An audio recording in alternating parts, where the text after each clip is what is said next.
trembling hand, she pulled on the latch, gaining her first peek at her new place of employment. This is his wee cottage. At least that's how Mr. McCatchan, the barrister who'd hired her, had phrased it.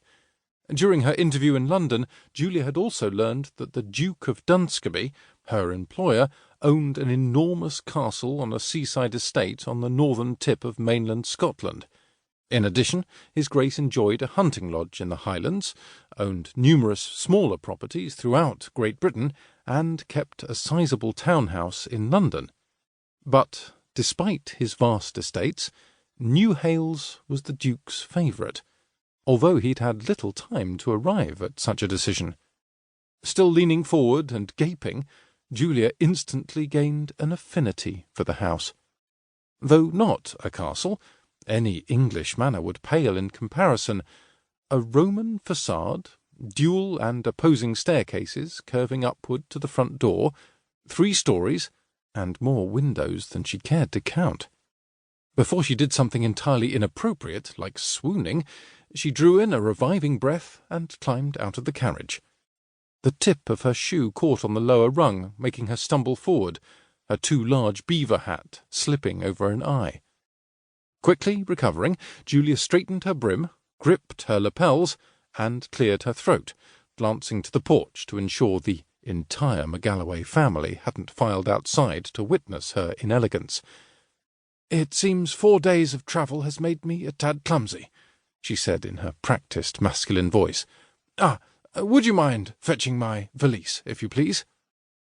For a 5-mile trip out of the city, the driver had insisted on payment up front, but still held out his palm when he handed Julia her case, chock full of altered clothing and a few necessities.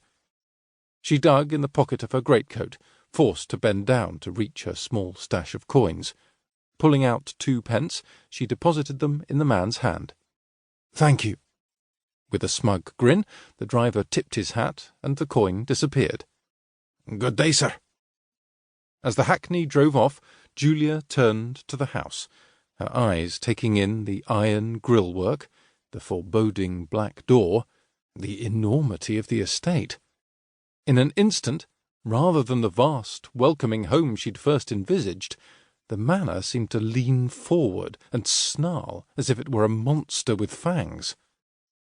So many windows. Clutching her valise to her chest, Julia whipped around. "Driver!" she called, cringing at the high pitch of her voice. Moreover, the man and his coach were already headed out the gates and down the long, sycamore-lined drive. Still alone, she watched as the hackney grew smaller, turned right, and eventually rolled out of sight.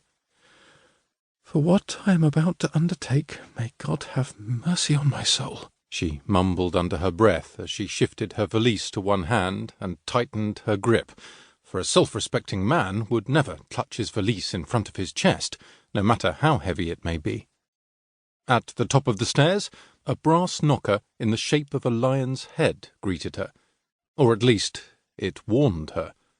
Looking over her shoulder once again, contrary to her wishes, the hack had not returned.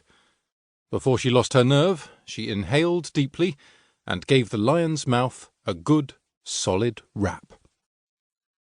The door eventually opened to a tall, gaunt butler peering above her head. After she cleared her throat, the man's beetle brows knit while he dropped his gaze and examined her from head to toe, as if she'd just flown down from the moon. "May I help you, sir?" he asked, his brogue unmistakably Scottish. "Indeed you may." Julia reached inside her breast pocket and produced a calling card, one flawlessly crafted in her own hand. "Jules Smallwood, Esquire, recently appointed steward and secretary to the Duke of Dunscaby." The man took the card, gave it a look, and deposited it on a silver plate. "Ah, yes, His Grace mentioned you'd be arriving soon." "Excellent. I'm Giles. I'm certain our paths will cross often enough." The butler showed her to a parlour. "May I take your coat and hat, sir?"